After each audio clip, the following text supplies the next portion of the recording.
Padre Celestial, Padre bendito, Señor, vengo delante de ti, Señor, venimos delante de ti para rogarte, Señor, que el día de hoy nos hables a través de esta meditación, Padre.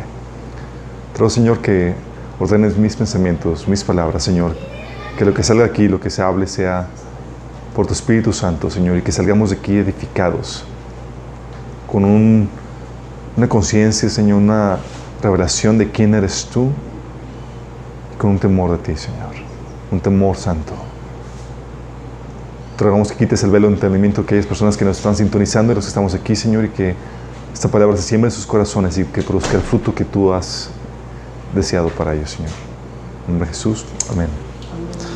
Ok, está el tema ya publicado. Se llama El caso contra el hombre 3, la condenación del infierno.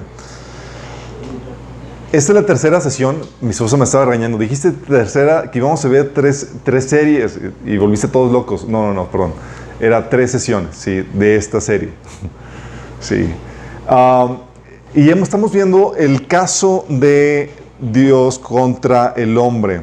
El caso contra el hombre. Es como si estuviéramos viendo el juicio como si estuviéramos en un juzgado y construyendo un caso contra el hombre.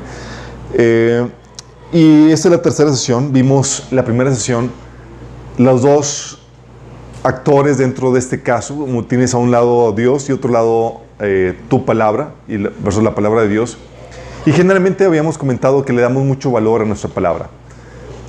Y nos atrevemos a juzgar la palabra de Dios y a cuestionarla y demás. Y nos basamos en nuestra propia opinión, en nuestra propia prudencia, como si fuera un estándar absoluto y como si nuestra opinión fuera lo que fuera a determinar las cosas. Y lo que vimos fue cuál es la validez que tiene la palabra de Dios para presentarse como la palabra de Dios. Y vimos 10 características y concluimos de que efectivamente su palabra se muestra veraz y con mayor peso que la del ser humano. Tan así que concluimos en que no teníamos la base o la autoridad para poder ni siquiera atrevernos a cuestionar la palabra de Dios de tan fuerte que tiene las credenciales, la palabra de Dios, para presentarse como tal. Y también vimos la vez pasada la acusación a Dios. Sí. Habíamos comentado, oye, no, yo soy una persona buena, ¿de qué me acusa Dios? Y comentamos y platicamos de que el estándar de Dios es la perfección.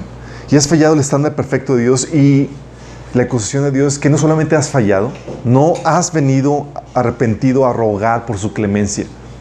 Y eso es fuerte porque estamos hablando que no solamente estoy consciente de que he fallado, sigo como si nada, no muestro arrepentimiento, no pido por misericordia, no pido por clemencia. Y es aquí donde tenemos que entender que, y es algo que quiero esclarecer un poquito más, algo que a la gente le cuesta entender es que en todo reino se requieren reglas, leyes, normas, en todo reino. Sin las reglas que definan, por ejemplo, los derechos y obligaciones, no sabríamos cuándo se estuviera cometiendo un delito o abuso contra alguien. Tampoco sabríamos distinguir lo bueno de lo malo. Y el orden y la justicia serían imposibles, requieren de reglas. Oye, vamos a justicia. Ok, ¿de acuerdo a qué regla? ¿De acuerdo a qué estándar? Se requieren en todo reino. Las reglas, por lo tanto, son necesarias para propiciar el orden, la justicia, la vida y el desarrollo en armonía.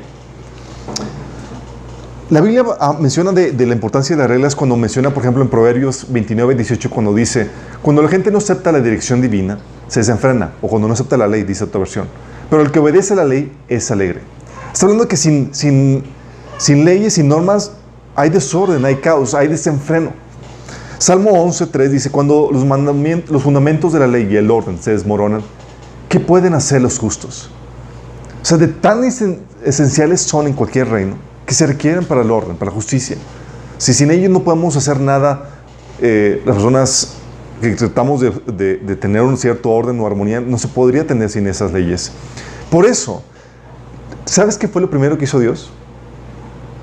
Lo primero que hizo antes de crear el universo, la Biblia enseña que fue crear este conjunto de reglas.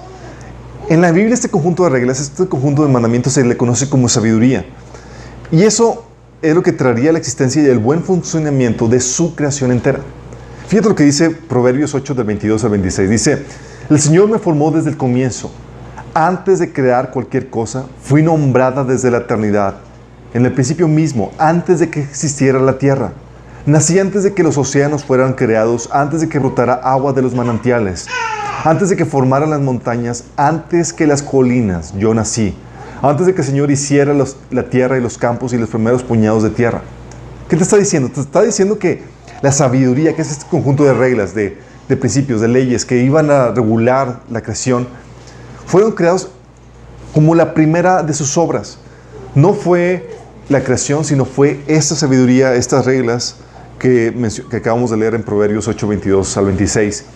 Y estas reglas, que propician el orden, la armonía, lo que hacen es que también protegen la creación de Dios, el sistema, la creación de Dios. Estas reglas tienen como mecánica la protección de su creación, y como protección de su creación, Dios puso una regla muy particular. Puso la regla de cualquiera que la viole debe morir. Él estableció la destrucción de todo aquello que la rompiera. Sí, suena fuerte, pero fíjate lo que dice. Ezequiel 18:4 dice: la persona que peque morirá. Sepan que todas las vidas me pertenecen, tanto la del Padre como la del Hijo. Ezequiel 18:4 dice: todo el que peque merece la muerte, pero ningún hijo cargará con la culpa de su padre, ningún padre con la del hijo. El justo se pagará con la justicia y el malvado se le pagará con maldad. Santiago 2:10 habla del estándar que pone Dios. Dice: porque el que cumple toda la ley, pero falla en un solo punto, ya es culpable de haberla quebrantado toda. Está hablando que la sentencia de Dios en este orden de perfección es: hay desobediencia, sí, no se obedecen las reglas, se establece la destrucción de todo aquello que rompa su regla, sus leyes. ¿Por qué? Porque requiere un perfecto cumplimiento. Es algo que habíamos comentado la vez pasada. Esto tiene sentido porque la creación opera en un sistema, y por lo mismo la más mínima violación a sus leyes trae desorden, dolor y daño al resto de las partes. ¿Se acuerdan lo que habíamos visto el domingo pasado? Habíamos comentado que una pequeña desviación es como la desviación de los barcos. Es un pequeño grado, ¿sí? Pero a lo largo del tiempo y demás, tú terminas en otra parte que nada que ver. Así pasa. Una pequeña desviación no se puede tolerar por más mínima que sea, porque a lo largo del tiempo va a causar estragos en muchos. Por ejemplo, tienes el caso de Adán. ¿Cuántas personas pecaron? Nomás una y una vez. ¿Y cuántas personas sabemos ahorita? Billones afectados por su mismo pecado. Dice Romanos 5:12: por medio de un solo hombre el pecado entró en el mundo, y por medio del pecado entró la muerte. Pues así fue así como la muerte pasó a toda la humanidad, porque todos pecaron. Por un solo hombre nos llevó el traste a todos. ¿Sí te das cuenta lo fuerte que Dios? ¿Por qué Dios exige perfección? Estamos hablando de que cualquier detallito, cualquier violación a su norma, causa desorden, muerte, destrucción a través del tiempo. 1 Corintios 15:21 dice: de hecho, ya que la muerte vino por medio de un hombre, también por medio de un hombre vino la resurrección de los muertos. Te está diciendo que vino la muerte, sí, por un solo hombre que pecó una sola vez, que nos llevó al traste a todos. Tanto efecto tiene un solo acto de desobediencia. Por eso Dios requiere perfección. ¿Por qué crees que el cielo es el cielo, chicos? ¿Por qué creen? El cielo es el cielo porque es la perfección absoluta. No hay lugar para el pecado en más mínimo. Por eso es tan glorioso ese lugar. No hay nada que lo pueda corromper. Sí. Y dado que se requiere esta perfección, ¿puedes ver por qué estamos fritos? Tenemos esa perfección que se requiere, ¿no? Y uno dice: bueno, entonces, ¿qué implicaciones tiene? Bueno, Dios tiene que dar la sentencia que ha dictado en esas leyes, en esas normas. La destrucción de todo aquel que peque, de todo aquello que desobedezca sus leyes. Un Dios justo tiene que hacer valer la ley trayendo el castigo merecido. Tiene que hacerlo. Solo ponte a pensar: ¿qué pasaría si no se estableciera un castigo que rompe las reglas? Si no se estableciera un castigo al que rompe las reglas, sin castigo cualquiera se atrevería a romperlas. No habría temor para respetar nada, pues no pasa nada.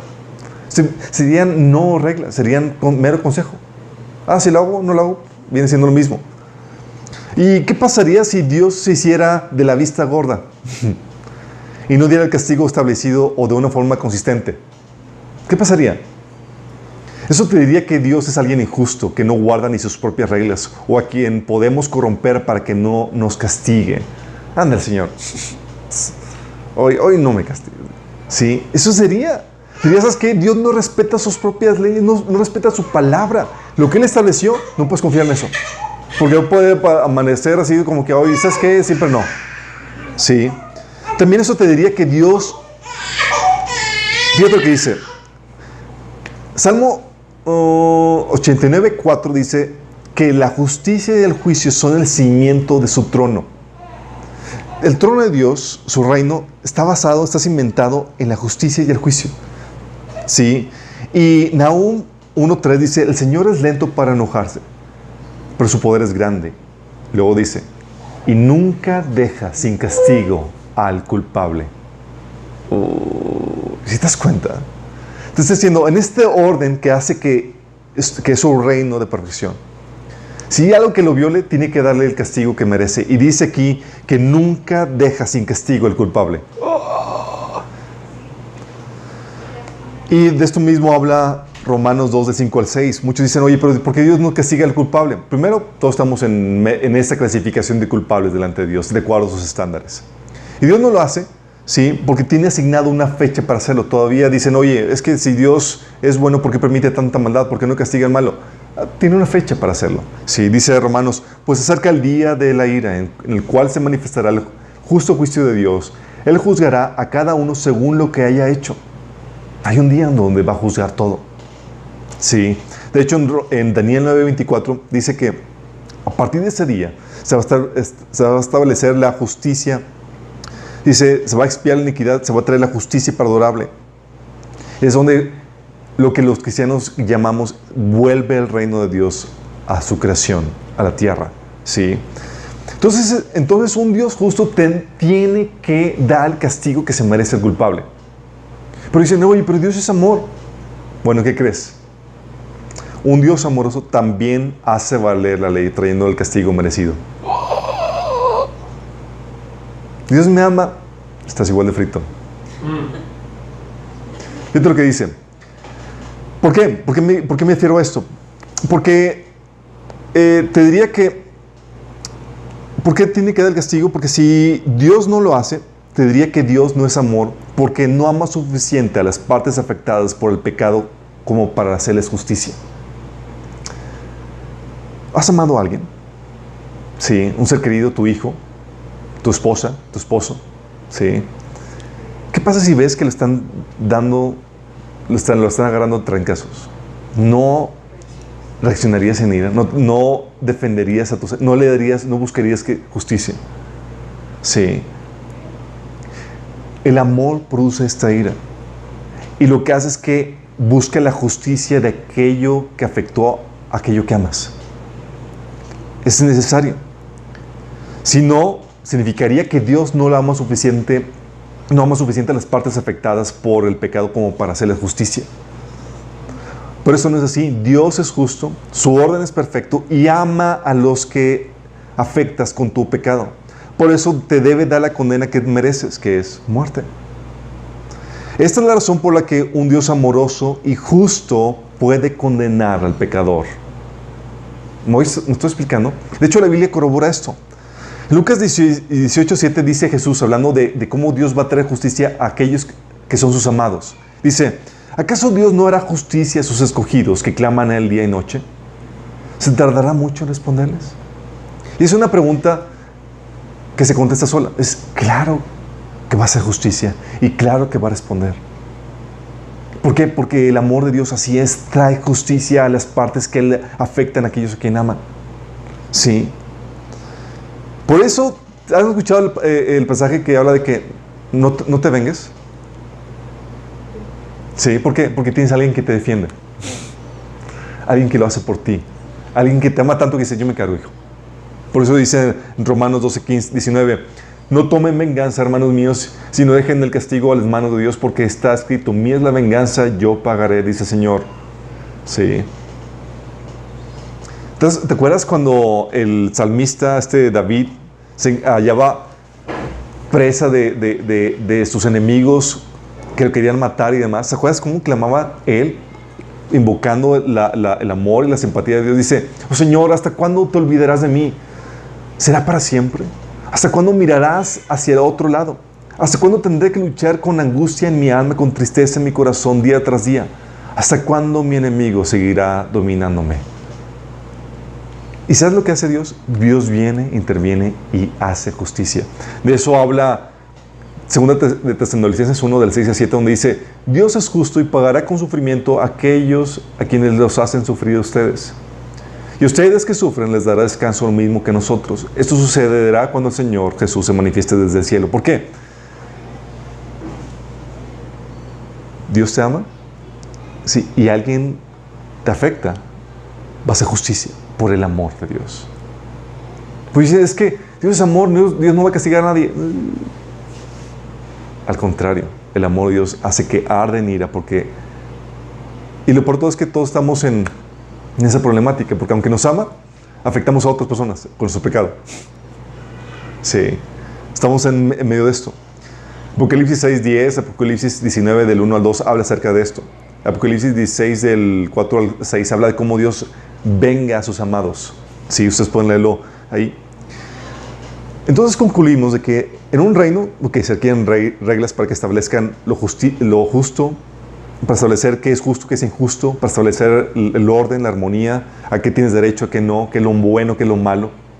Y se establece una condena que se tiene que acatar perfectamente para que no afecte, no traiga destrucción y muerte sobre las demás partes del sistema, sobre los más miembros de la creación de Dios. Entonces se requiere una obediencia perfecta. Hasta ahí vamos bien. Y vimos que ese castigo que merece esa persona que desobedeció la ley de Dios se requiere porque Dios es justo y porque Dios es amor. Hasta ahí vamos bien, ¿verdad? Ahora vamos a entrar en aguas profundas. ¿Quieren dar el salto? Y es que John dice, ok, Dios le tiene que dar la condena. ¿Cuál es la magnitud de la condena? ¿Qué retribución sería una justa condena por la ofensa y por el pecado? ¿Cuál sería la justa condena? Si te ponen a ti como juez y dices, oye, pasó esto, hubo pecado, hubo una ofensa, hubo daño porque se desobedecían las leyes de Dios, ¿qué condena darías? ¿Mande? Primero, voy a llevarlos por este recorrido, pero quiero que entiendas el principio al cual vamos a llegar. El principio que la Biblia enseña y que como los humanos conocemos y entendemos es que la retribución varía de acuerdo al valor del ofendido al valor de lo dañado. Por ejemplo, oye, mi hijo encontró una araña en el jardín y la quiere guardar como su mascotita. Y yo sin querer la pisé. ¿Qué retribución me merezco? Maté a su mascotita, una arañita. ¿Qué retribución? Si acaso una reprensión, ¿no? Sí, como que, oye, fíjate la otra, ¿no? Sí, me estoy explicando. Oye, alguien mató, no una araña, la rata que tenías como mascota. ¿Qué retribución merece? ¿Lo meterías a la cárcel por eso? Si el tipo metió a la cárcel porque mató a una rata. La mascota de alguien más, imagínate. ¿Le dirías que cadena perpetua? No, ¿verdad? No hace sentido. Es porque sabes que es algo de poco valor y no merita eso. Si acaso le darías es que, oye, paga el costo del artito, ¿cuánto le costó? Okay, órale, y listo, o se la restituyes. Bueno, vamos a ir un poco más. ¿Qué tal si alguien mató a un perro pedigrí ganador de competencias? De esos carísimos. Sí. ¿Cuánto cuesta un perro ahorita, uno de esos? Sí, de esos. Unos 20, no, cuestan más, ¿no? Estamos hablando de 80, 120, son carísimos.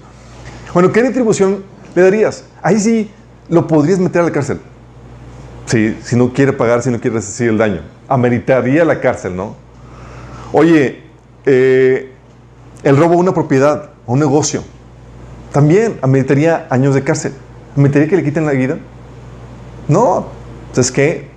40, 50, 30 años, sí, dependiendo de la magnitud de lo que robaste, de la estafa que realizaste. Bueno, eso sería en el mundo ideal. Ahorita en México te promocionan en el gobierno, ¿sí? Pero, sí, sí, puede ser años de cárcel o un ascenso a la política, dependiendo de dónde estés. Pero, fíjate lo que dice aquí Éxodo 22 del 1 al 4. Versículo 4 habla de cuando alguien roba o hace daño a la propiedad. Dice, si alguien roba un toro o una oveja y lo mata o lo vende, deberá devolver 5 piezas de ganado por el toro y 4 ovejas por la oveja. Fíjate que no se le pide la vida o nada. Paga 5 veces más lo que robaste. Y luego en el versículo 4 dice, si el animal robado se halla en su poder y todavía con vida, deberá restituirlo doble. Ya sea que se trate de un toro, asno o oveja. O sea, si todavía te cacharon todavía con eso y no vendiste, no hiciste nada con él, sino que todavía lo tienes, oye, lo doble, sí, por haber hecho el daño. Y tiene lógica, ¿no? De acuerdo al valor de lo dañado, es la sentencia. Pecar contra el ser humano, ¿cómo sería? Sí.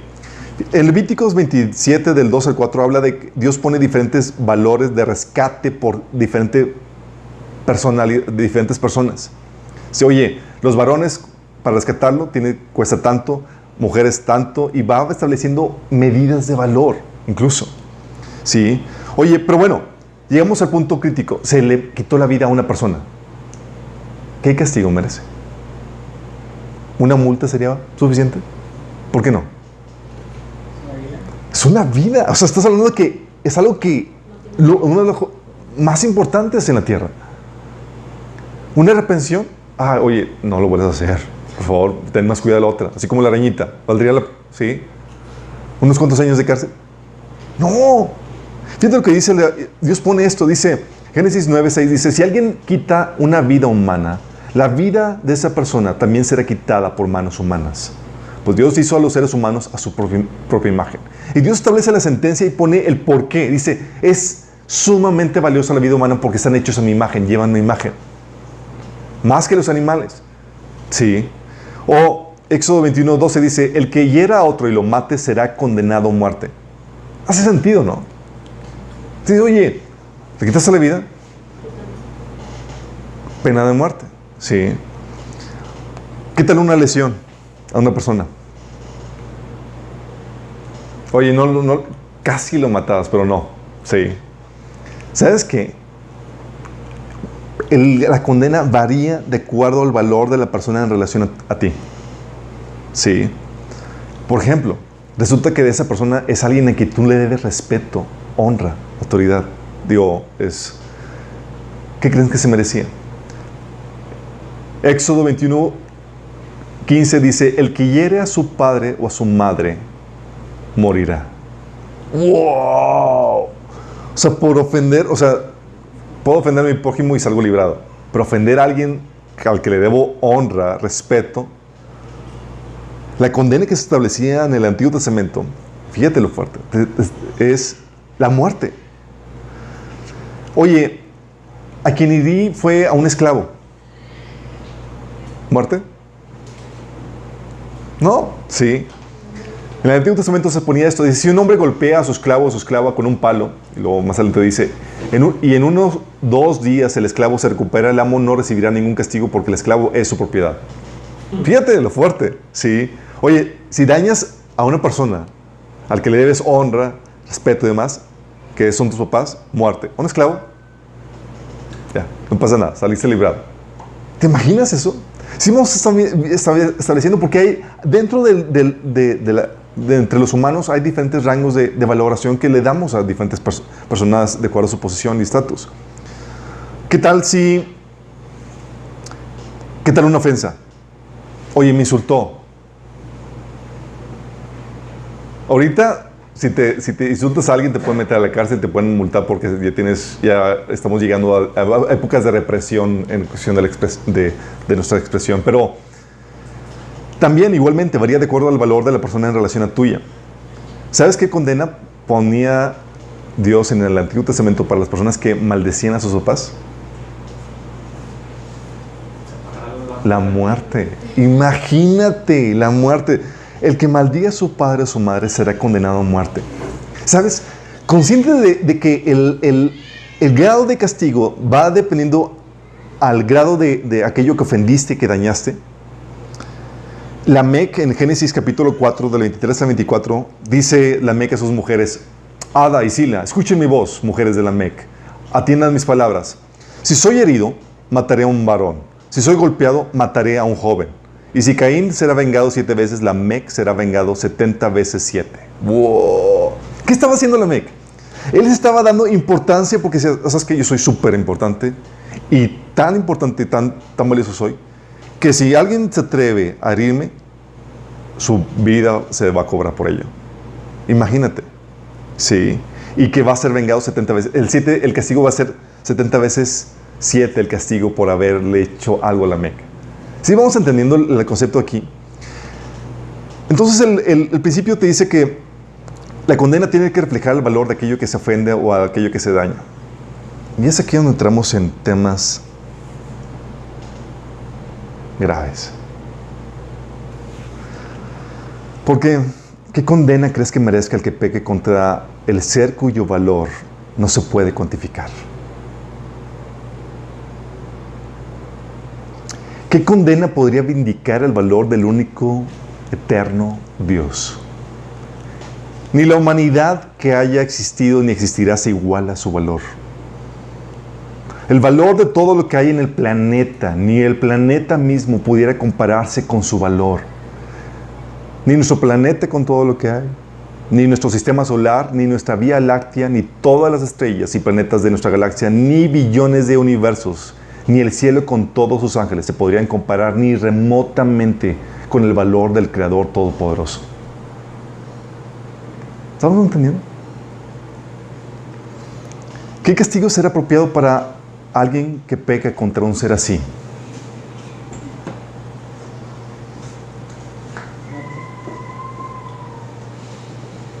¿Qué castigo se merecería? ¿Qué castigo reflejaría eso? Sí, el grado de la ofensa de pecar contra alguien así. A Lamec se le vengaría 70 veces 7. Y al Dios, cuyo valor es incuantificable, ¿cómo? Ese es el verdadero problema del hombre. Si su pecado a juzgar fuera solo contra su prójimo, el castigo no sería tan aterrador. Pero el principal pecado a juzgar no es el realizado contra el hombre, sino el realizado contra el Dios eterno. De hecho, en 1 Samuel 2:25, Elí le decía a sus hijos: si el hombre peca contra el hombre, hay jueces para juzgarlo. O sea, aquí te juzgan y aquí entre nosotros se resuelve el problema. Pero si alguien peca contra el Señor, ¿quién intercederá por él? ¿Quién hay quien lo salve? ¿Seguimos entendiendo esto?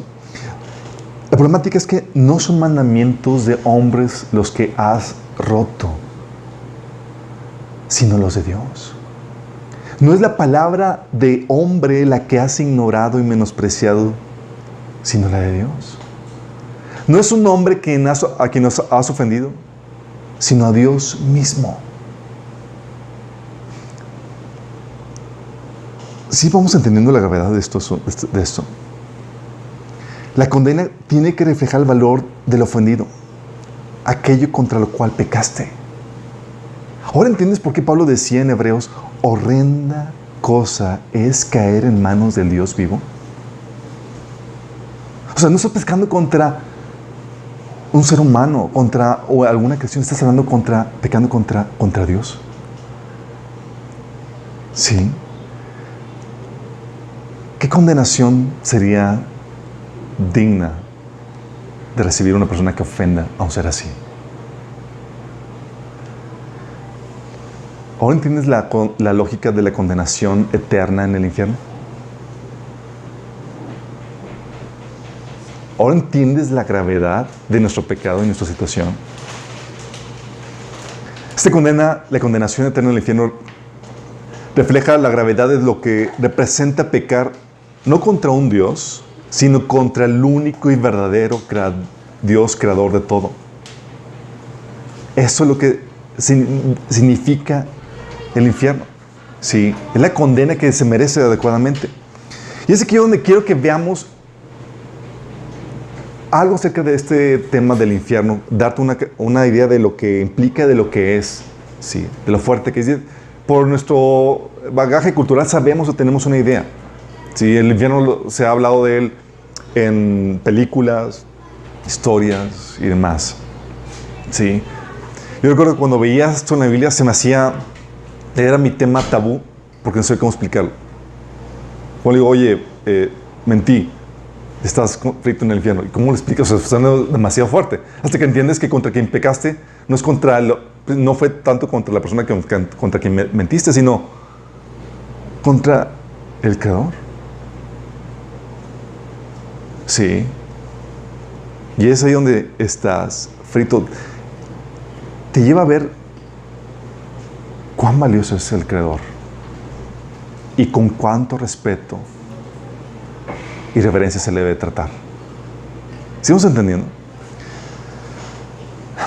Cuando hablamos del infierno hay una confusión que suele suceder, que es entre el Hades o el Seol y el infierno, que es en griego infierno se le llama Gehenna. Y a veces el Hades también se le traduce como infierno también. Déjame explicarte. Hades es el lugar de los muertos y el Seol es lo que se conoce como ahorita donde van los muertos en espera del juicio ante el trono blanco para ser lanzados al lago de fuego. Ese lago de fuego es el lugar permanente de residencia a donde van a terminar todos los que se han rebelado contra Dios. Ahí también el Hades va a ser lanzado al lago de fuego. Ese lugar permanente es el infierno. Sí, sería la descripción más correcta de infierno. Es el lugar de destrucción permanente, eterna. El Hades, sin embargo, aunque se le podría considerar una sala de espera, no es una sala de espera placentera. Estás ya recibiendo castigo.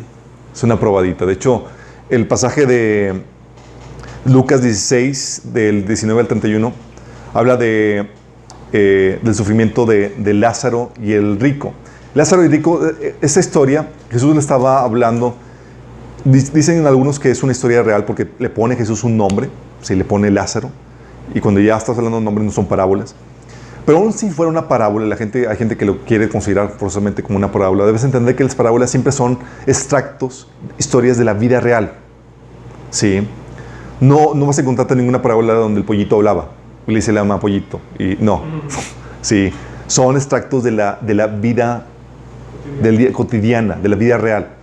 Y este extracto ahí se menciona, y tú puedes ver que el Hades en ese entonces estaba dividido en dos secciones por un abismo, en ese pasaje de Lucas 16.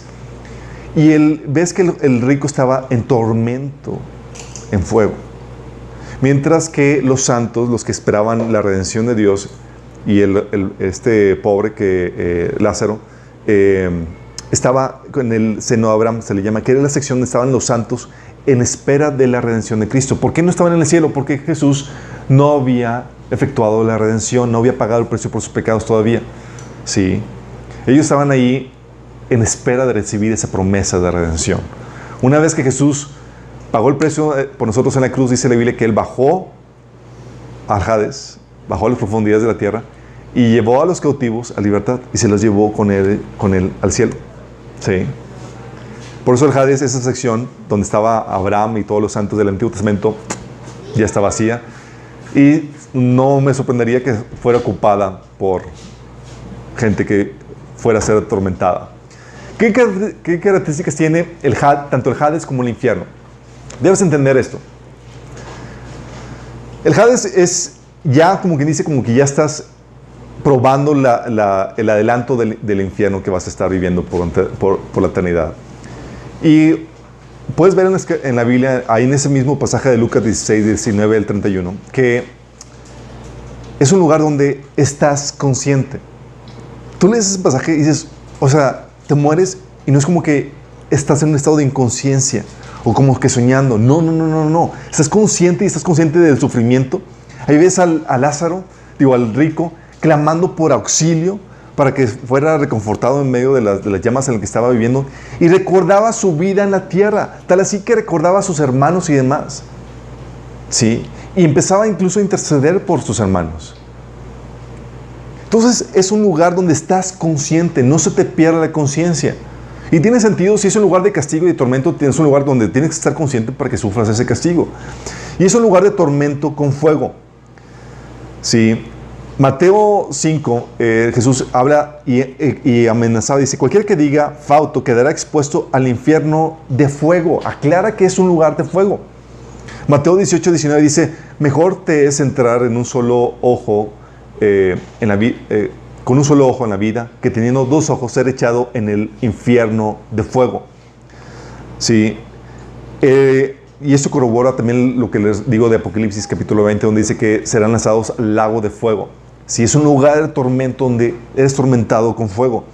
Y es un lugar donde el gusano no muere y el fuego no se consume. Y los condenados tampoco se consumen. ¿Sí? Dice Marcos 9, 44, también versículos 46 y 48, que es un lugar donde el gusano de ellos no muere y el fuego nunca se apaga. Hay personas que dicen, no, o sea, así es como ahorita el fuego consume eso, lo que está consumiendo ya una vez consumido se apaga. Y ya se murieron y desaparecieron las personas. No, la Biblia no enseña la aniquilación. No es como que la persona deja de existir. Existe continuamente y está ardiendo continuamente. Y aquí menciona también que hay gusanos que no mueren ahí. Dice Apocalipsis 14, 10 al 11, el humo de su tormento subirá por siempre, jamás. Por un lado dice que están los que van a la vida eterna y disfrutar por la eternidad la presencia de Dios y la majestuosidad de su ser.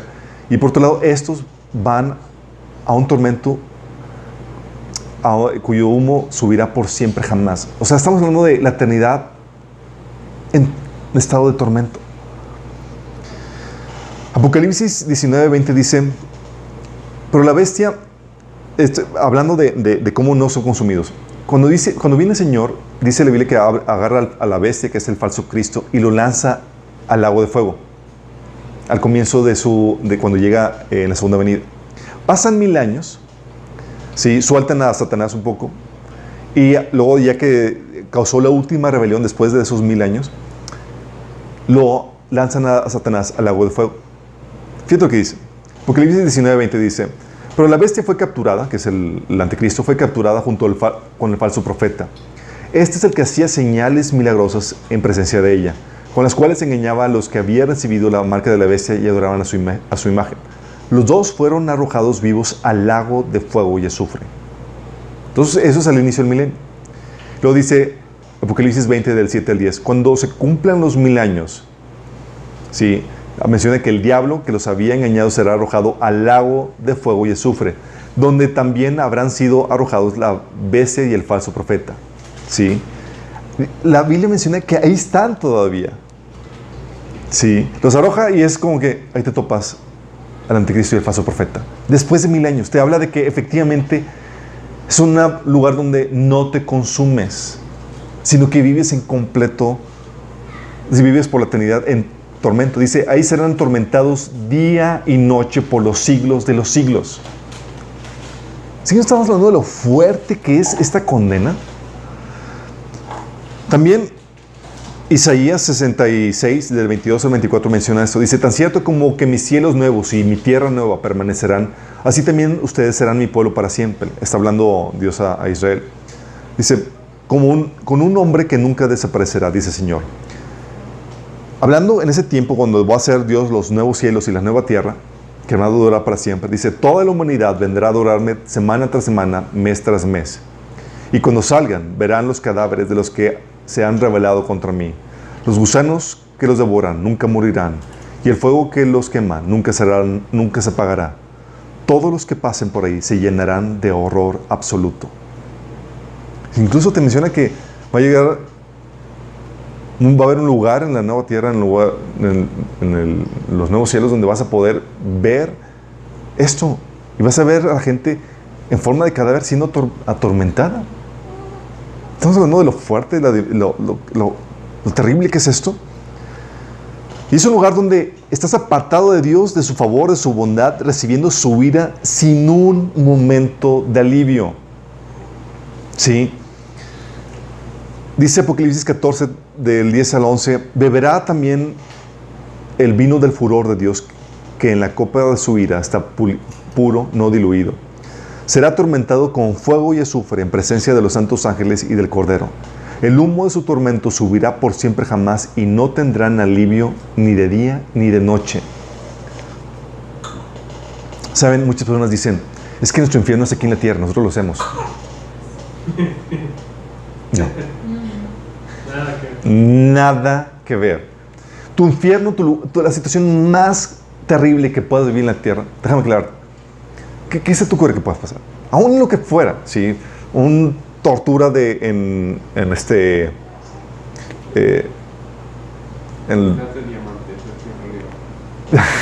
lo que tú quieras, ¿sí? Cualquier cosa que se te ocurra. O se cansa de la persona que te tortura, o tú quedas inconsciente. Ya unas situaciones así de amargura, donde estás problemas de conflicto y de esperar, tú puedes todavía salir de tu casa, pasearte, ver las flores, tomar el aire, comprarte una nievecita. En medio de tus problemáticas puedes encontrar algo de alivio. Sí. Aún en tus problemáticas aquí, tú puedes quedar inconsciente en medio de una situación tan fuerte, desmayarte. Sí. Aquí no hay nada de eso. Aquí no hay nada de alivio. No se para el tormento. No hay como que, bueno, tantito. Y para seguirle, no hay descanso.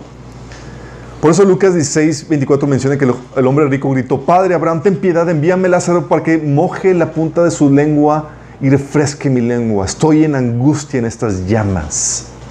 ¿Sí estás consciente de lo fuerte que es esto? O sea, la gente dice, no, nuestro infierno aquí no lo hacemos. No, mi estimado. Aquí, el infierno, si dices que está aquí, es una copia mala de lo que va a ser en realidad el tormento que Dios va a dar a los que se han rebelado contra Él.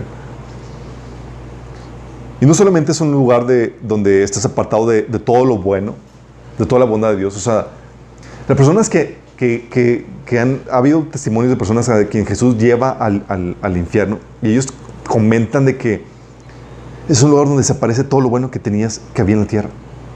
Él mencionaba les puse el link de un video que se llama, de una persona que estuvo en el infierno 23 minutos y fue suficiente para quedarse choqueado de por vida. Pero menciona que aún la fuerza física, hacer movimiento con algo, era como si estuviera totalmente enfermo. Era dolor intenso.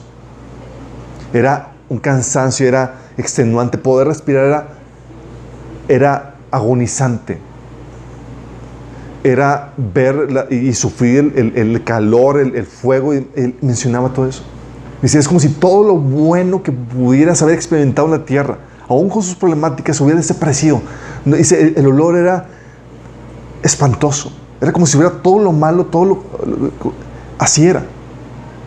O sea, la gente piensa, y por los videos y programas que vemos y demás, que va la gente al infierno. Vi un video de Woody Allen donde va al infierno y la gente así paseándose, así tomando y bebiendo. No, nada que ver. Es uno de los lugares más terribles. Es el lugar más terrible al que un ser humano pudiera llegar. Y lo por todo es un lugar que va a durar por la eternidad. Sin esperanza. Sin salida. ¿Te imaginas eso? Yo a veces veía las películas de terror donde metían a la persona en un ataúd vivo. Y para mí era terrible eso. Sí. Y esperaba así como con ansias de que llegara alguien a despertarlo, porque no me imaginaba a alguien encerrado vivo de por vida y sin tortura, nada más estar encerrado. ¿Qué sería un lugar donde no puedes salir? Completa oscuridad y en tormento para siempre. Sí. ¿Estamos dimensionando esto? Es un lugar sin salida. Dice Mateo 13, 12. Su aventador está en su mano y limpiará su era, recogerá su trigo en el granero y quemará la paja en fuego que nunca se apagará. Mateo 18, 8 dice que mejor es entrar en la vida cojo o manco que teniendo 2 manos o 2 pies ser echado en el fuego eterno. Judas 1, 7 dice, Como Sodoma y Gomorra, las ciudades vecinas, las cuales de la misma manera que aquellos, habiendo fornicado e ido en pos de vicios contra la naturaleza, fueron puestas, por ejemplo, sufriendo el castigo del fuego eterno. Mateo 25:46 dice, e irán estos al castigo eterno y los usos a vida eterna. ¿Estamos entendiendo? O sea, es un lugar donde no hay esperanza. Aquí tan siquiera los problemas tenemos tan siquiera la noción, la esperanza de que va a mejorar. Van a ser mejor las cosas, se va a acabar, como el dicho, ¿no? No hay mal que dure 100 años, ni tonto que los aguante. Bueno, ni tonto que los aguante. Aquí no va a ser igual, sí. Y lo interesante caso es que este lugar tan terrible no fue diseñado para el hombre originalmente. Fue diseñado para Satanás. Dice Mateo 25:11, apartados de mí, malditos, al fuego eterno preparado para el diablo y sus ángeles. Pero si tú no quieres rechazar a Dios por cuestión de que no hay otra opción, estás siguiendo a Satanás y vas a dar ahí donde está tu Señor, en el lago de fuego, en el infierno. Hay grados de tormento. Mateo 11 del 21 al 24 dice, ay de ti, Corazín, ay de ti, Betsaida. Si se hubieran hecho en Tiro y en Sidón los milagros que se hicieron en medio de ustedes, ya hace tiempo que se habrían arrepentido con muchos lamentos. Pero les digo que en el día de juicio será más tolerable el castigo para Tiro y Sidón que para ustedes. Wow. O sea, va a haber incluso grados de tormento. ¿Y tú, Capernaum, acaso serás levantada hasta el cielo? No, sino que descenderás hasta el abismo. Si los milagros que se hicieron en ti se hubieran hecho en Sodoma, esta habría permanecido hasta el día de hoy. Pero te digo que en el día de juicio será más tolerable el castigo para Sodoma que para ti. Fíjate que está diciendo que para una ciudad judía, que va a ser más tolerable el castigo porque se les predicó a ellos el evangelio, se les dio la oportunidad y no creyeron. Qué fuerte. ¿Y sabes quién va? Hay un pasaje donde Jesús le dice a sus discípulos, les dice, no teman al que maten a los que matan el cuerpo, pero no pueden matar al alma. Teman más bien al que puede destruir el alma y el cuerpo en el infierno. ¿Saben a quién se refería Jesús ahí? ¿Saben a quién? Estaba hablando de Él mismo. Está diciendo, ¿sabes qué? Témeme a mí. ¿Por qué? ¿Sabes quién va a ejecutar dicha sentencia? ¿Sabes quién es el que va a arrojar a la gente al infierno? Va a ser el mismo Jesús. Dice Mateo 10:28, no teman, bueno, dice lo que vamos a leer. Juan 5:22 dice, porque el Padre a nadie juzga, sino que todo juicio dio al Hijo. Él es el que hace todo juicio fue delegado. También eso es lo que dice Hebreos 17:33. ¿Sabes ante quién va a comparecer la humanidad entera ante el trono blanco? Ante Jesús. Ante aquella persona que dio su vida para salvarlos. Mateo 3, del 11 al 12, dice, yo bautizo con agua a los que se arrepienten de sus pecados y vuelven a Dios. Pero pronto viene aquel que es superior a mí, tan superior que ni siquiera soy digno de ser su esclavo y llevarle las sandalias. Él los bautizará con el Espíritu Santo y con fuego. ¿Está listo para separar al trigo de la paja con su rastrillo? Limpiará la zona donde se trilla y juntará el trigo en su granero, pero quemará la paja en un fuego interminable. ¿Quién es el que bautiza con Espíritu Santo y fuego? Jesús. A los salvos los bautiza con Espíritu y a los condenados los bautiza con fuego. Lo dice aquí. Los juntará, pero quemará la paja en un fuego interminable. Mateo 13, del 40 al 41 corrobora esto. Dice, así como se recoge la mala hierba y se quema en el fuego, ocurrirá también al final del mundo. El Hijo del Hombre enviará a sus ángeles y arrancará de su reino a todos los que pecan y hacen pecar. Los arrojará al horno encendido, donde habrá llanto y rechinar de dientes. Entonces es Jesús el que hace eso. Y lo interesante del caso es que no hay oportunidad de regresar. Tenía platicando con amistades, me decían, Bueno, si llego ahí me arrepiento. Acabó Dios es misericordioso. No. Expiró el tiempo. Se acabó el tiempo. Hay un tiempo de gracia, hay un tiempo de oportunidad y es ahora que estás vivo. Es ahora. Fíjate lo que dice Hebreos 12, del 15 al 17. Dice, hablando el autor de Hebreos a cristianos que posiblemente alguno no se haya convertido. Dice, cuídense unos a otros para que ninguno de ustedes deje de recibir la gracia de Dios, es decir, la salvación. Tengan cuidado de que no brote ninguna raíz venenosa de amargura, la cual los trastorna a ustedes y envenena a muchos. Asegúrense de que ninguno sea inmoral ni profano como Esaú, que cambió sus derechos de primer hijo varón por un simple plato de comida. Está hablando, no cambies la salvación por cosas mundanas. ¿Sí? Ustedes saben que después, cuando quiso recibir la bendición, de su padre, fue rechazado. Ya era demasiado tarde para arrepentirse, a pesar de que suplicó con lágrimas amargas. Dios dice, hay un tiempo para que te puedas arrepentir y es ahora. Pasado ese tiempo, una vez muerto, ya no hay esperanza. Por más que quieras arrepentirte, por más que llores. Mateo 5:26, por eso dice Jesús, ponte de acuerdo con tu adversario pronto. ¿Y quién es tu adversario? Mientras que no te has reconciliado con Dios, Dios es tu adversario. Ponte de acuerdo con tu adversario pronto, entre tanto que estás con él en el camino. O sea, mientras que todavía estás vivo. No sea que el adversario te entregue al juez y el juez al alguacil y seas echado en la cárcel. De cierto te digo que no saldrás de ahí hasta que pagues el último cuadrante. Es decir, hasta que pagues tu deuda. Y ya sabemos cuál es la deuda que se tiene que pagar cuando se pega contra Dios. Es una eternidad. Lucas 16, del 27 al 30, hablando del rico, suplicando, dice, entonces te ruego, Padre, le estaba diciendo a Abraham, que mandes a Lázaro a la casa de mi padre, para que advierta a mis 5 hermanos y no vengan ellos también a este lugar de tormento. Pero Abraham le contestó, ya tienen a Moisés y a los profetas, que les hagan caso a ellos. No les harán caso, padre Abraham, le replicó el rico. En cambio, si se les presentara uno de entre los muertos, entonces sí se arrepentirían. ¿Tú crees que él no estaba arrepentido? Estaba arrepentido. Claro que sí. Va a bastar un segundo en el infierno para que una persona se arrepienta de todos sus pecados. Pero él está clamando para que alguien vaya a sus hermanos que están todavía vivos, que tienen esperanza, para que se arrepientan y no vayan a ese lugar. Hay personas que Dios ha llevado al infierno a ver ese lugar de tormentos. Si tienes duda, te recomiendo que veas algunos de sus videos. Puse un link ahí de 23 minutos en el infierno.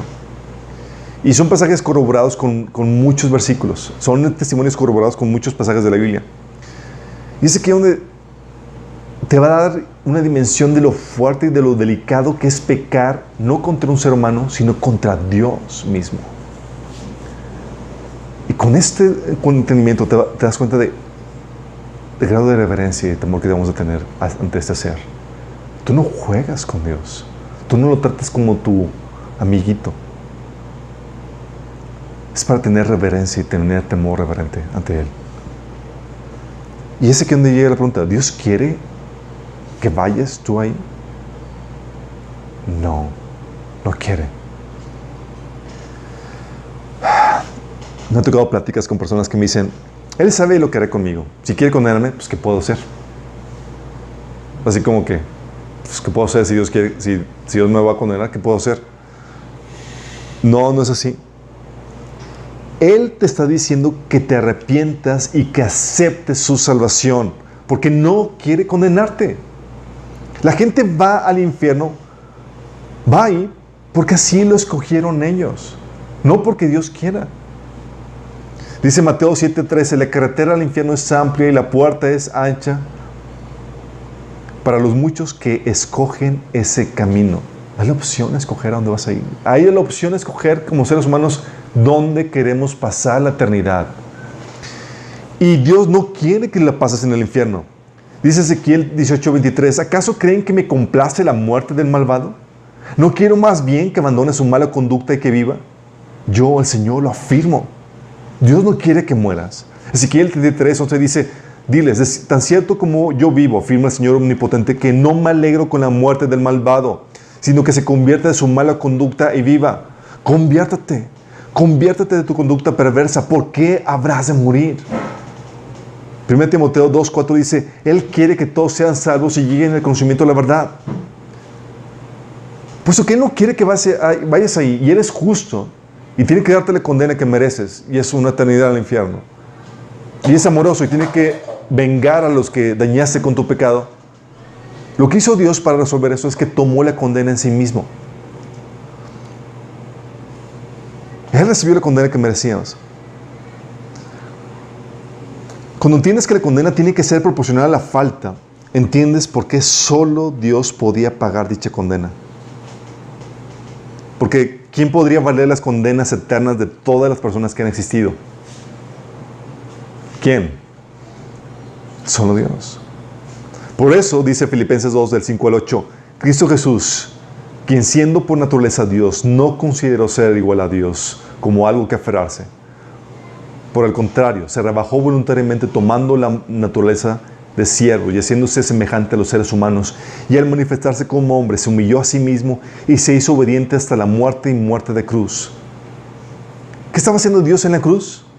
Dice 2 Corintios 5:19, en Cristo Dios estaba reconciliando al mundo consigo mismo, no tomándole en cuenta sus pecados. ¿Por qué? Porque tenía que dar la condena que merecía. Él es justo. Y si no daba la condena establecida, violaría su carácter. Y no sería justo ni sería amoroso. Oye, pero Jesús no pasó la eternidad en el infierno.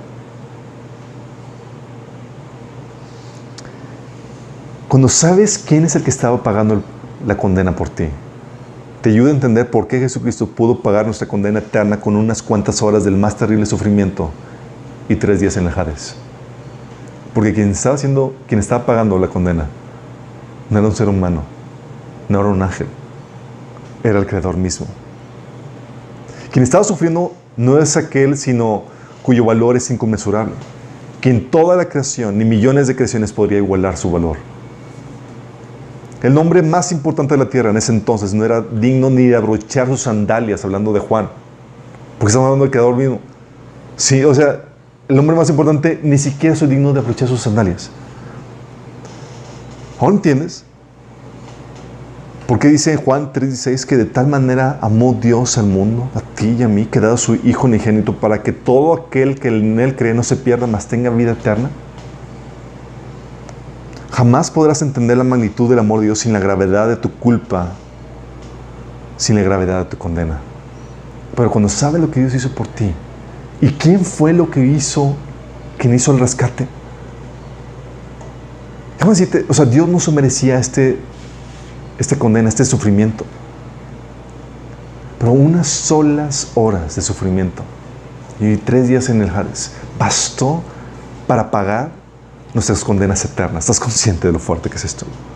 Te está dimensionando del valor de ese tremendo ser que estaba siendo crucificado en la cruz. Entonces, ¿qué hace Dios? Dios te dice, no vayas. Dios no te muestra su voluntad. No quiero que recibas esa condena. Recibe la condena Él mismo, muriendo en tu lugar, sufriendo la condena que tú y yo merecíamos. Y no solamente hace eso, te da el testimonio de las Escrituras para que no vayas, te advierte por medio de la palabra de Dios. Lucas 16, del 27 al 31, lo habíamos leído. El hombre rico dijo, por favor, padre Abraham, al menos envíalo a la casa de mi padre. Tengo 5 hermanos y quiero advertirles que no terminen en este lugar de tormento. Abraham le dijo, a Moisés y los profetas ya les advirtieron. Tus hermanos pueden leer lo que ellos escribieron. ¡Wow! Está diciendo, ¿tienes Biblia en tu casa? ¿Sabes que cada Biblia que tienes, Antiguo o Nuevo Testamento, tiene ahí escrito la advertencia de Dios para que no vayas a ese lugar? Es el testimonio de Dios de, hey, no quiero que vayas. Tu fin como ser humano, si no te has reconciliado con Dios, es ese. Ponte cuentas en lo que vas camino al juicio. Y no solamente te pone la palabra, te envía gente a que te predique. 2 Corintios 5 del 20 al 21 dice, así que somos embajadores de Cristo, como si Dios los exhortara a ustedes por medio de nosotros. En nombre de Cristo le rogamos que se reconcilien con Dios. Al que no cometió pecado alguno, por nosotros Dios lo trató como pecador para que en él recibiéramos la justicia de Dios. Sí, es Dios rogando por medio de nosotros, y Dios te envía gente, y tú puedes traer a la mente todas esas personas que Dios envió a tu mente, a tu vida, para invitarte a la iglesia, para que conocieras de Dios, para que fueras al estudio. ¿Sabes quién era era Dios detrás de ellos, enviándolos porque Él no quiere que vivas esta condena? Pero ¿sabes qué pasa? Lucas 11:49 dice, por eso Dios en su sabiduría dijo, les enviaré profetas y apóstoles. De ellos, a unos matarán y a otros perseguirán. Hasta esto hace Dios. Dios está dispuesto a enviar a sus mensajeros y está dispuesto a que maltrates a sus mensajeros y a que los humilles y demás, con tal de que advertirte para que no llegues a este lugar terrible. Dios dice, ¿sabes qué? La humillación, el desprecio y lo que puedas hacer contra mis mensajeros vale la pena con tal de salvarte, con tal de que no vayas a ese lugar. Y no solamente hace eso, sino que te da tiempo. ¿Sí sabes? Persiste y persiste y te da tiempo para que te arrepientas. Te da vida para que... Y te pone crisis en tu vida para que vayas y vengas a Él. Segunda de Pedro 3:9 dice, el Señor no tarda en cumplir su promesa, según algunos entienden la tardanza. Más bien, Él tiene paciencia con ustedes porque no quiere que nadie perezca, sino que todos se arrepientan. O sea, Dios no es como que, ya no vino. No.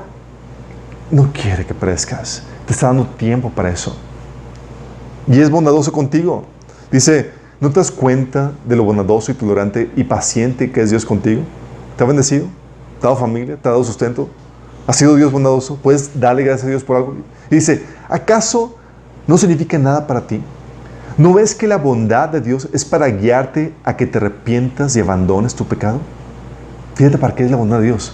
Es para guiarte a que te arrepientas y escapes del juicio de la condenación eterna. Pero ¿qué pasa? Eres terco y te niegas a arrepentirte y a abandonar tu pecado. Por eso vas acumulando un castigo terrible para ti. Pues se acerca el día de la ira, en el cual se manifestará el justo juicio de Dios. Esto viene en Romanos 2, del 4 al 5. ¿Sí vamos entendiendo?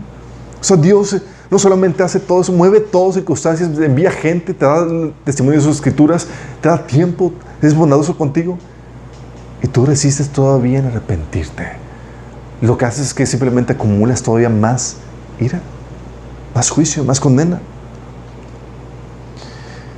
Ahora entiendes, dimensionando el terrible lugar de condena que el ser humano se merece por ofender a Dios. Ahora entiendes por qué Jesús hablaba sin pelos en la boca y advertía a la gente. ¿Sabes quién fue la persona que más habló del infierno? Jesús.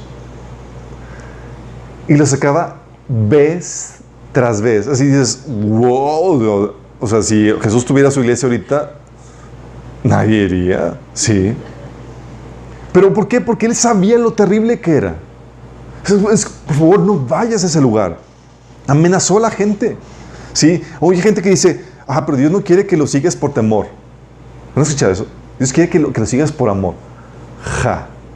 Por temor o por amor, síguelo. Escapa de ese lugar de tormento. Y dice la Biblia, Deuteronomio 5:29, hablando Dios, ¿cómo quisiera yo que tuvieran tal corazón, que me temieran y cumplieran siempre todos mis mandamientos para que ellos y sus hijos les fuera bien para siempre?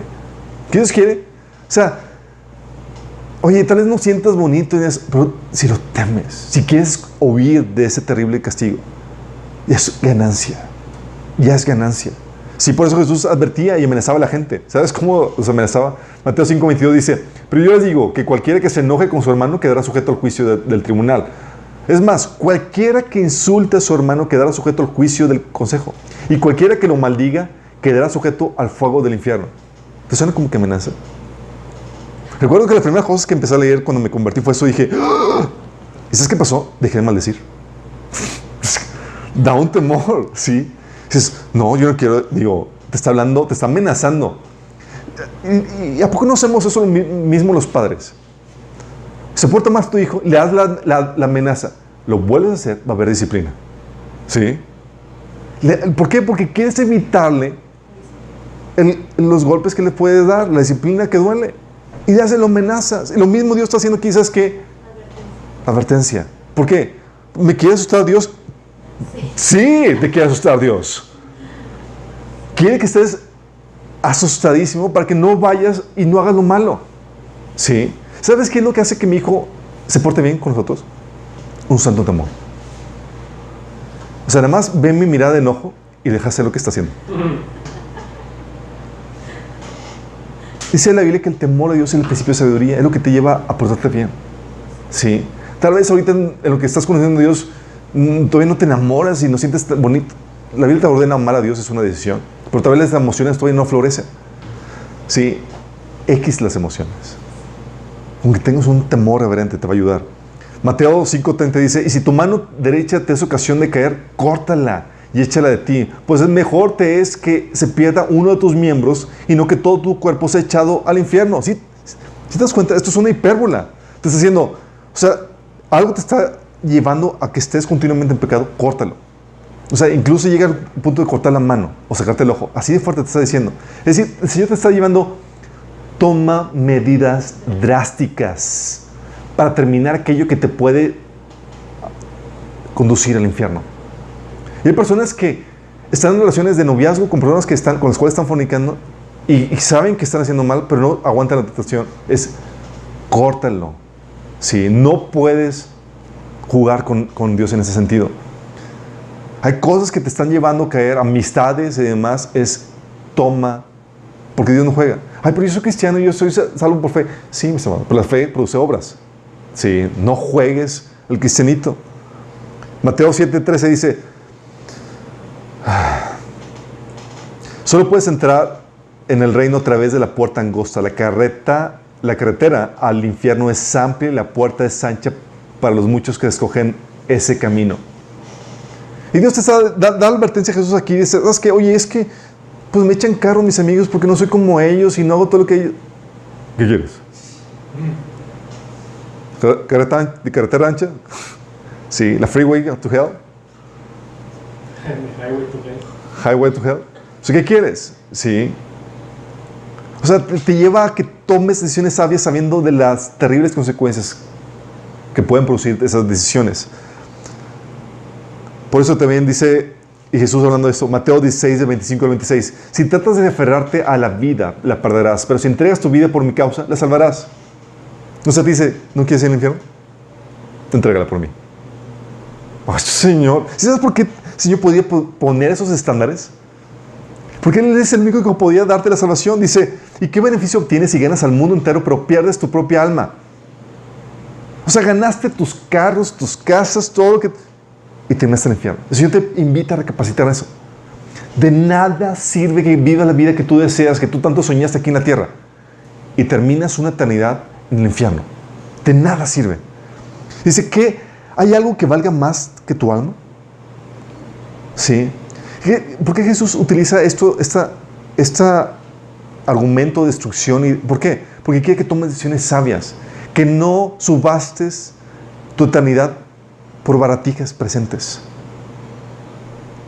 Sí, que no subastes la eternidad por pecadillos ahorita, por placeres temporales. Dios quiere que tengas un temor, un pavor de las terribles consecuencias. Lucas 13, del 1 al 5, fíjate lo que dice Jesús. En esos días le informaron a Jesús que Pilato había asesinado a varias personas de Galilea mientras ofrecían sacrificios en el templo. Le estaban platicando, estaban dándole chisme. Ay, Pilato asesinó a un montón de gente que estaba sacrificando en el templo. Jesús voltea con ellos y les dice, ¿piensan que esos galileos eran peores pecadores que todas las demás personas en Galilea? Preguntó Jesús. ¿Por eso sufrieron? De ninguna manera. Y ustedes también perecerán a menos que se arrepientan de sus pecados y vuelvan a Dios. Dices, espérame, Señor, ¿tú estás hablando de los galileos? No te lo tomes personal. No, pero, Señor, ¿qué estaba haciendo? Estaba aprovechando cada así como que, pero estas que ellos eran peor. Tú también. Si no te arrepientas genuinamente, vas a perecer en el infierno. Luego dice, Y luego menciona otro, lo refuerza, por si acaso no lo entendiste, porque hay gente que escucha y dice, quiso decir lo que realmente me estaba diciendo. Dice, ¿y acaso piensan de los 18 que murieron cuando la torre de Siloé les cayó encima? ¿Acaso eran los peores pecadores de Jerusalén? No. Y les digo de nuevo, a menos que se arrepientan, ustedes también perecerán. ¿Es una advertencia? ¿Es una amenaza? You bet. Era una amenaza clara y directa. ¿Por qué? El Señor quiere hacer todo, hasta lo imposible, para que evites ese lugar. Y, ¿sabes qué? Va a haber muchos de los cristianos ahí que van a terminar. Oh, hermano, ¿por qué dices eso? Es verdad. Y el Señor nos advirtió de las falsas conversiones. Conversiones que piensan que por tener las formas y aún los milagros, y son cristianos, pero no se han arrepentido en su corazón. Siguen haciendo su voluntad. No están viviendo en santidad. Dice Mateo 3 del 7 al 11, del 7 al 10. Pero al ver que muchos fariseos y saduceos llegaban a donde él estaba bautizando, les advirtió: camada de víboras, ¿quién les dijo que podrían escapar del castigo que se acerca? Produzcan frutos que demuestren arrepentimiento. No piensen que podrán alegar: tenemos a Abraham por padre. Porque les digo que aún de estas piedras Dios es capaz de darle hijos a Abraham. Él echa ya esta puerta a la raíz de los árboles, y todo árbol que no produzca buen fruto será cortado y arrojado al fuego. Está hablando de que, oye, yo ya me bauticé, ya voy los domingos a la iglesia y demás, pero oye, en tu vida privada, sigues todavía en pecado. No hay frutos, no hay nada. No te deseas. Cumplir las formas es fácil, chicos. Ir a la iglesia, cantar los cantitos y toda cosa, pero un corazón arrepentido se manifiesta en los frutos. Por eso Mateo 7, el 21 al 23 dice que incluso puedes tener las prácticas y los milagros. Fíjense lo que dice: no todo el que me dice Señor, Señor entrará en el reino de los cielos, sino solo el que hace la voluntad de mi Padre que está en el cielo. Muchos me dirán en aquel día: Señor, Señor, ¿no profetizamos en tu nombre y en tu nombre expulsamos demonios e hicimos muchos milagros? Entonces les diré claramente: jamás los conocí. Aléjense de mí, hacedores de maldad. Fíjate. Tal vez tú vas a la iglesia los domingos y vives una vida a tu soberana voluntad. Tal vez te bautizaste y demás. Pero fíjate esto. Estos, hasta 100 milagros. Echaban fuera demonios. ¿Qué milagros haces tú? No, yo solamente voy a la iglesia y me bauticé. Sí, el fruto. ¿Realmente vives una vida en arrepentimiento? ¿Queriéndose la voluntad de Dios? ¿Vamos entendiendo? ¿Por qué crees que Dios hablaba esto? Y luego dice: no te dejes engañar. En Efesios 5, del 5 al 6, Pablo también da la advertencia a los cristianos. Dice: que no haya ninguna inmoralidad sexual, impureza ni avaricia entre ustedes. Tales pecados no tienen lugar en el pueblo de Dios.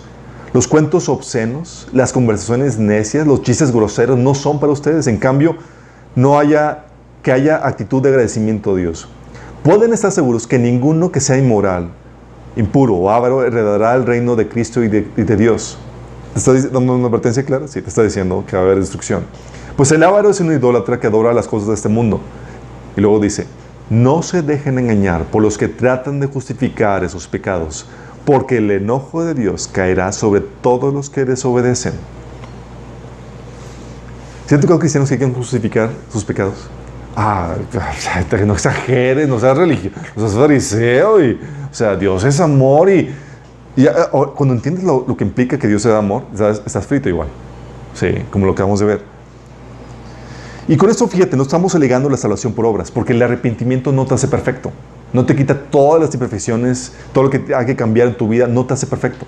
Sí. Aunque te arrepientas y tengas fe, no vas a estar sin fallas, sin deficiencias que tienes que corregir. Pero el arrepentimiento sí te genera un cambio de actitud correcta hacia el pecado. Ya no quieres pecar, ya no quieres desagradar a Dios, vives con un temor reverente. Entonces el arrepentimiento te pone la actitud correcta y sabes que como no eres perfecto, requieres la fe en Cristo. La fe en Dios porque reconoces tu necesidad de perdón.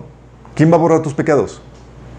¿Quién va a cubrir tus faltas? Cristo. Aún las que no sabes, aún las que no estás consciente, sabes que eres salvo por la gracia, el amor de Dios, por el sacrificio de Jesús, y que requieres de su Espíritu para vencer la naturaleza pecaminosa y poder agradar a Dios. ¿Aún quieres eso? Entonces no estamos abogando la salvación por obras, sino estamos abogando una genuina conversión que va a meter un proceso de santificación, en donde si realmente eres cristiano vas a dejar de hacer cosas que Dios les agradan Y te vas a sentir mal cuando lo hagas. Y vas a venir a Dios en el arrepentimiento. ¿Sí? La respuesta está en ti si quieres ir o no a este lugar. Dios ya puso todos los recursos. Te envía gente, te envía predicadores, te escuchan nuestra predicación, te pones en su palabra. Ya, Jesús ya pagó el precio de tu condena en la cruz. ¿Qué más quieres? Ya todo depende de ti. De que tú decidas arrepentirte genuinamente para escapar de este lugar de castigo y que aceptes el rescate, la salvación que Jesús hizo por ti en la cruz. Dice Santiago 4, del 8 al 10.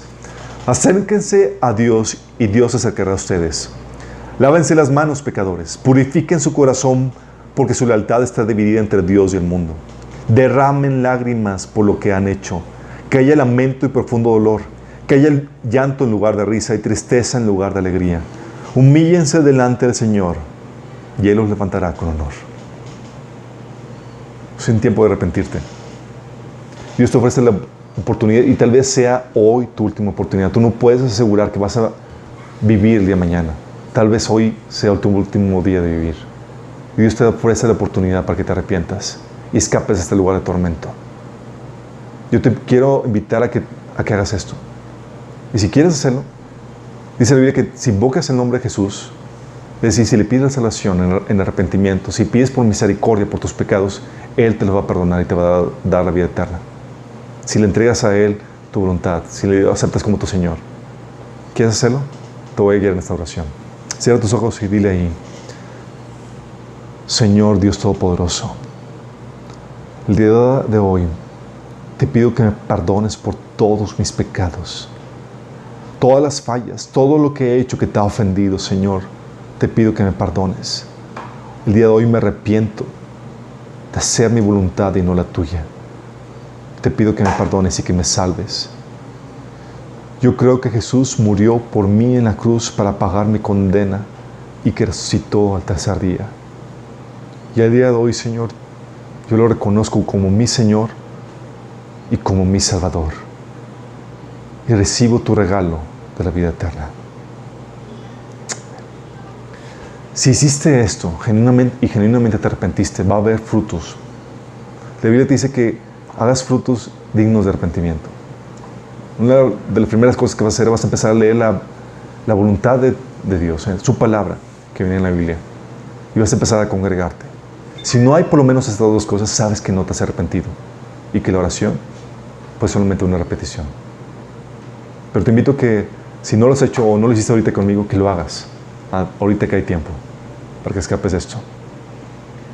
Y todos los demás, los que ya han tomado la decisión, ¿entendemos la dimensión de Dios? Ahora vemos que no podemos tratarlo como nuestro compinche, como nuestro amiguito. Ofender a Dios no es cualquier cosa. Te ayuda, te hace ver la magnitud